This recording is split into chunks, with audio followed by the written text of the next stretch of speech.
क्यों? कैसे हो आप सब? आई होप आप लोग बहुत अच्छे होंगे और आपकी तैयारी बहुत ही शानदार तरीके से चल रही होगी। साथियों, आज के इस वीडियो में हम बात करने वाले हैं क्लास 12th केमिस्ट्री के कुछ बहुत ही ज़्यादा मोस्ट इम्पॉर्टेंट क्वेश्चन जो साथियों लगातार आपके बोर्ड एग्जाम में पूछे जा रहे हैं और इस बार भी आने की बहुत ही ज़्यादा चांसेस हैं। तो साथियों आपसे रिक्वेस्ट है, आप सभी क्वेश्चन को एक बार जो है ना अच्छे से देख लीजिएगा, ठीक है ना? क्योंकि कल पेपर है। अगर आप इनको याद नहीं कर सकते हैं तो वीडियो को आप एक बार देख लीजिएगा। साथियों, मैं गारंटी के साथ कह रहा हूँ कि आपको जो है ना सब कुछ बहुत ही अच्छे से आपके माइंड में सेट कर दूंगा। ये आपसे मैं वादा करता हूँ। बस आप वीडियो में अंत तक बने रहिएगा, ठीक है साथियों? जितने सभी क्वेश्चन हैं सभी इम्पॉर्टेंट हैं, तो सभी को आप एक बार देख लीजिएगा। तो चलिए नो बकवास, वीडियो को हम शुरू करते हैं। साथियों, यहाँ पर हमारा फर्स्ट क्वेश्चन है, आभासी एकणुक अभिक्रिया किसे कहते हैं? ठीक है ना? तो वह अभिक्रिया जिसकी कोटि एक हो परंतु आणविकता एक ना हो, यानी कि कोटि तो क्या हो, एक हो, ठीक है ना? और आणविकता जो है ना एक ना हो, एक से ज़्यादा हो, उसी को हम आभासी एकणुक अभिक्रिया कहते हैं। जैसे कि उदाहरण यहाँ पे है C12H22 वो 11 प्लस H2O, ठीक है ना? इससे क्या बनेगा, C6H12 वो 6 प्लस C6H12 वो 6।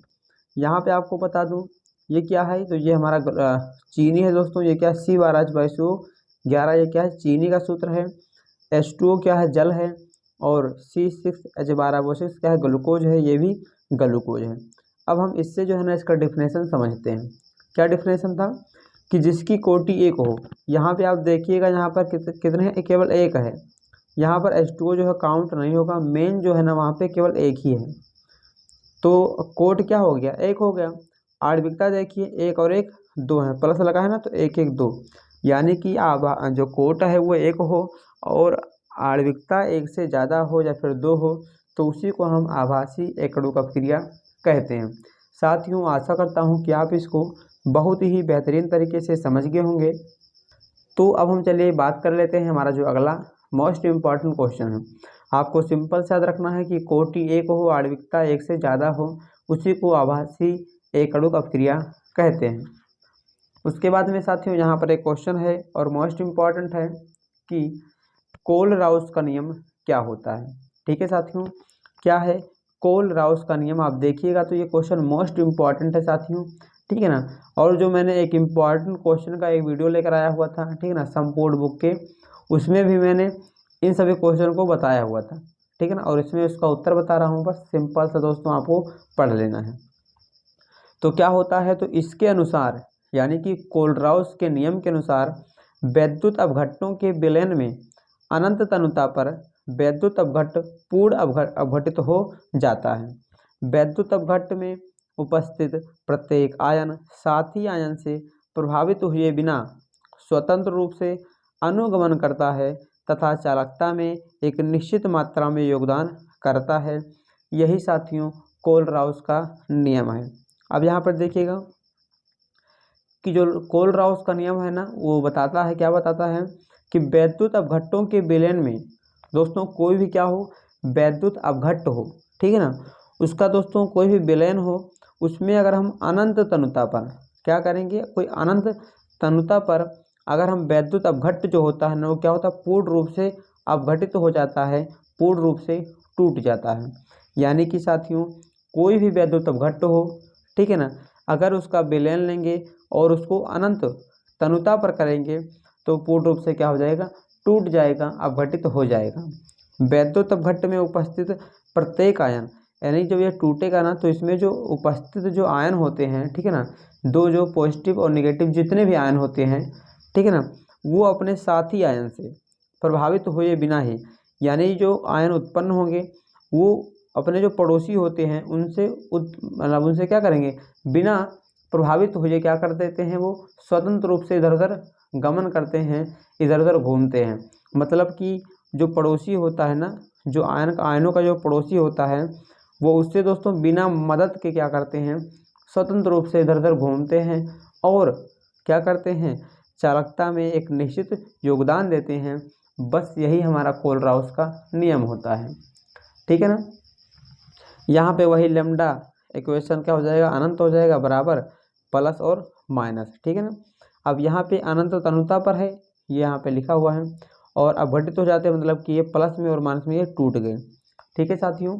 तो आशा करता हूँ कि आप इसको भी बहुत ही बेहतरीन तरीके से समझ गए होंगे, ठीक है ना। एक बार मैं आपको फिर से बता दूँ कि वैद्युत अपघट्य जब अनंत तनुता पे, ठीक है ना, वो जब टूटते हैं पॉजिटिव और निगेटिव में, तब वो क्या होते हैं, जो पॉजिटिव वाला ना तो निगेटिव की सहायता लेता है, निगेटिव वाला ना तो पॉजिटिव की सहायता लेता है, ठीक है ना। ये क्या करते हैं, बिना सहायता लिए ही स्वतंत्र रूप से घूमते हैं और जो चालकता होती है उसमें अपना पूरा योगदान देते हैं। बस यही जो है ना कोलराउस का नियम होता है, ठीक है साथियों। तो आशा करता हूँ कि आपको बहुत ही बेहतरीन तरीके से कोलराउस का नियम समझ में आ गया होगा। अब हम चलिए बात कर लेते हैं हमारा जो अगला मोस्ट इम्पॉर्टेंट क्वेश्चन है। दोस्तों अगला क्वेश्चन है, मानक इलेक्ट्रोड विभव किसे कहते हैं, ठीक है ना। तो किसी धातु की छड़ को 25 डिग्री सेंटीग्रेड पर 1 मोलर धातु आयन सांद्रता के विलयन में डुबोने पर, ठीक है ना, धातु एवं विलयन के मध्य जो विभवांतर उत्पन्न होता है उसी को हम मानक इलेक्ट्रोड विभव कहते हैं। मतलब कि साथियों सिंपल सा है कि किसी धातु की छड़, कोई भी दोस्तों क्या धातु है, उसका कोई भी छड़ लेंगे और उस छड़ को 25 डिग्री सेंटीग्रेड पर एवं 1 मोलर धातु जो होगा, हम क्या करेंगे, कोई दोस्तों छड़ लेंगे, छड़ लेने के बाद में 1 मोलर धातु लेंगे, ठीक है ना, और उसको 25 डिग्री सेंटीग्रेड आयन के सांद्रता में जब हम उसको डुबो देंगे, तो डुबोने के बाद में धातु एवं विलयन के मध्य में जो विभवांतर उत्पन्न होगा उसी को हम मानक इलेक्ट्रोड विभव कहते हैं। अब दोस्तों यहाँ पर आप इसको सिंपल सा समझिएगा कि मानक इलेक्ट्रोड विभव वह होता है जिसको जब हम इसको 25 डिग्री सेंटीग्रेड पे जो है आयन को, जब हम उस सांद्रता को उसमें किसी विलयन में डुबोते हैं, तब डुबोने के बाद में विभव यहाँ पे है, ठीक है ना, और यहाँ पे उत्पन्न क्या हुआ, विभवांतर। तो डुबोने के बाद में यहाँ पे विभव पूछा है और जो विभवांतर उत्पन्न हो उसी को हम मानक इलेक्ट्रोड विभव कहते हैं। या फिर अगर आप इसको भूल जाएंगे तो आप केवल सिंपल सा इतना याद रखिए कि मानक इलेक्ट्रोड विभव में क्या होता है, सिंपल सा याद रखिएगा कि इसमें जो है विभवांतर उत्पन्न होता है, ठीक है ना, बस।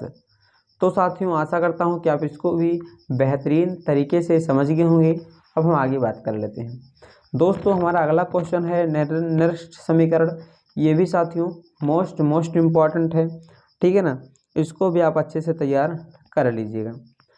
तो क्या होता है ये समीकरण, तो इलेक्ट्रोड विभव और मानक इलेक्ट्रोड विभव में संबंध, ठीक है ना। आपसे निर्दिष्ट समीकरण पूछा जाएगा तो सबसे पहले आपको ये लिखना होगा कि इलेक्ट्रोड विभव में और मानक इलेक्ट्रोड विभव में क्या संबंध होता है, ठीक है ना। तो यहाँ पर क्या हो जाएगा, n के पावर m के पावर n प्लस हो जाएगा और प्लस में n e के पावर n क्या होगा, निगेटिव में होगा। और क्या है, ये धातु है, जब क्या है दोस्तों, कोई धातु है, ठीक है ना, और ये क्या है, धातु आयन है, पॉजिटिव और निगेटिव लगे हैं, ये क्या है, धातु आयन है। आपको सिंपल सा इसको इसे याद कर लेना है।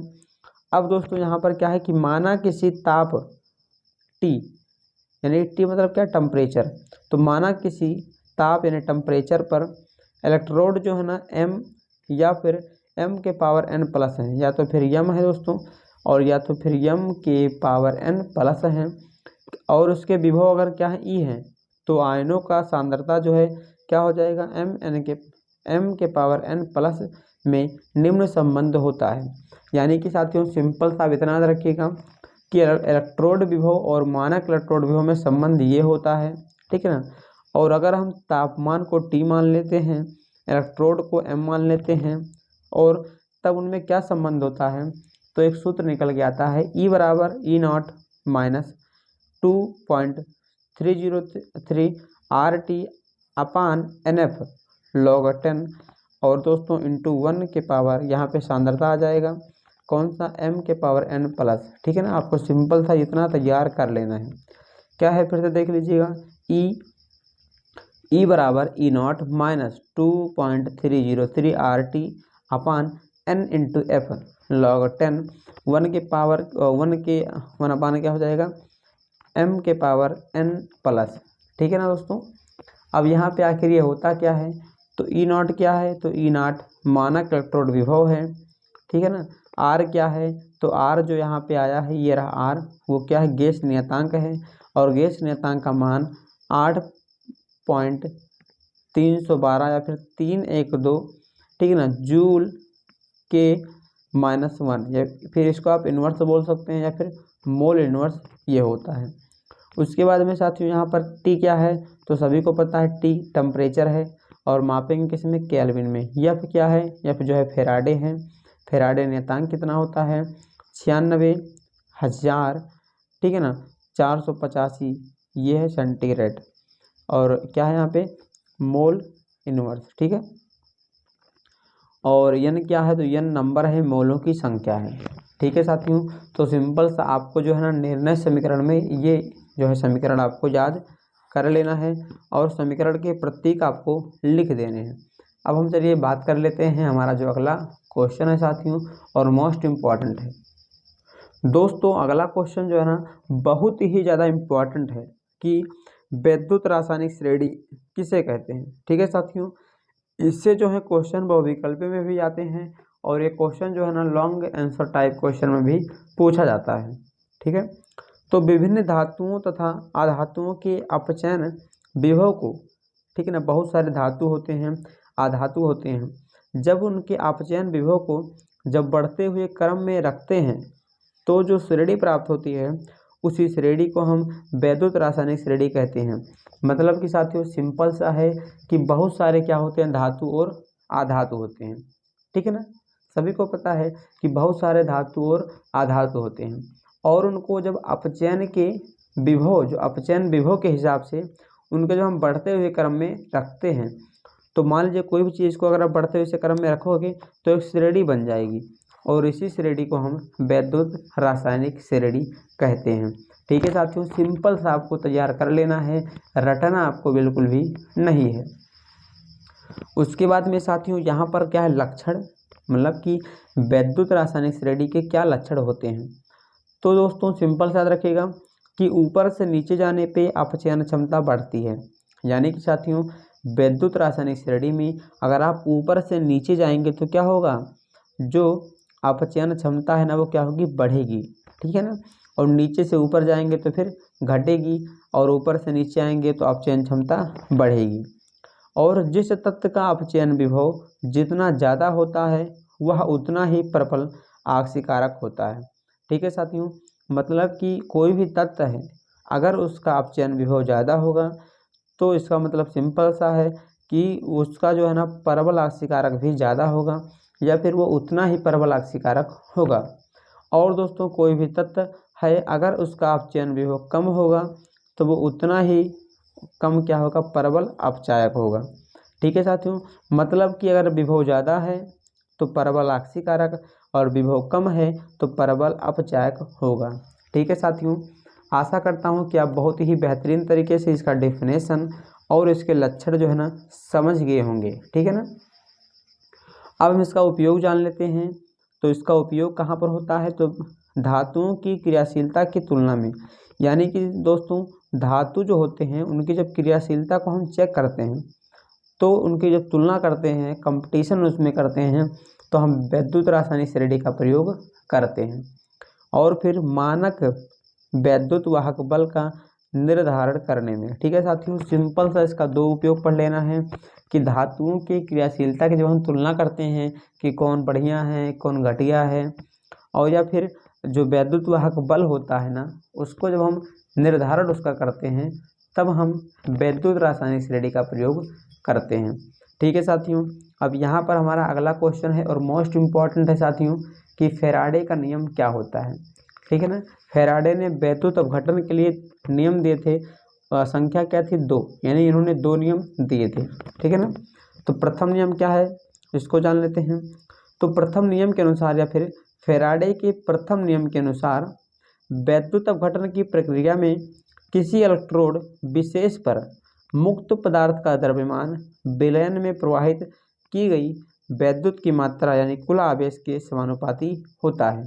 अब यहाँ पे आप सिंपल सा समझिएगा कि साथियों कि जो वैद्युत अपघट्ट होते हैं ना, वही वैद्युत अपघट्ट की जब प्रक्रिया होती है तो कोई भी इलेक्ट्रोड हो, ठीक है ना, किसी भी इलेक्ट्रोड पर जो मुक्त पदार्थ का जो द्रव्यमान होता है, मुक्त पदार्थ का जो मास होता है, जो यम होता है ना, विलयन में प्रवाहित की गई वैद्युत की मात्रा मतलब कि आवेश, आवेश का मतलब क्या हुआ क्यू, तो जो होता है ना वो क्यू की क्या होता है समानुपाती होता है।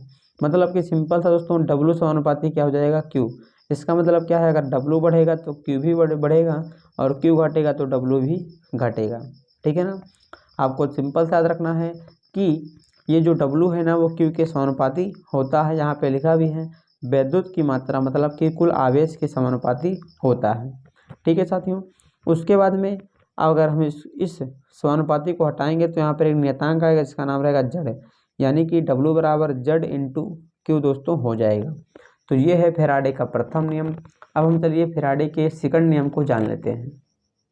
अब दोस्तों यहाँ पर फैराडे का द्वितीय नियम है, तो यदि विभिन्न वैद्युत अपघट्टों के विलयन में समान आवेश प्रवाहित की जाए तो प्रत्येक इलेक्ट्रोड पर आयनों के समान ग्राम तुल्यांक मुक्त होते हैं। इसी को हम साथियों फैराडे का द्वितीय नियम कहते हैं।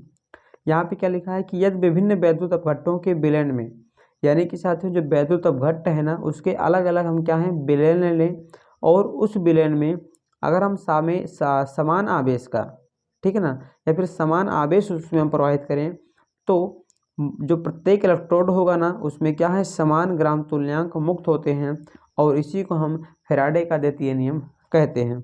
तो साथियों ये थे आज की 7 बहुत ही ज़्यादा मोस्ट इम्पॉर्टेंट क्वेश्चन एवं आंसर। दोस्तों आशा करता हूँ कि आपको जो है ना सभी क्वेश्चन बहुत ही अच्छे से आपको समझ में आ गया होगा, और साथियों ये आपको रटने की ज़रूरत नहीं पड़ेगी, ठीक है साथियों। तो आशा करता हूँ वीडियो अच्छा लगा होगा।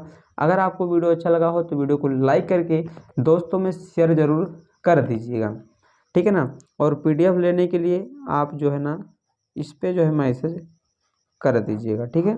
तो फिर मिलते हैं किसी नेक्स्ट वीडियो में नेक्स्ट इम्पॉर्टेंट क्वेश्चन के साथ। तब तक के लिए जय हिंद, वंदे मातरम, जय मां सरस्वती।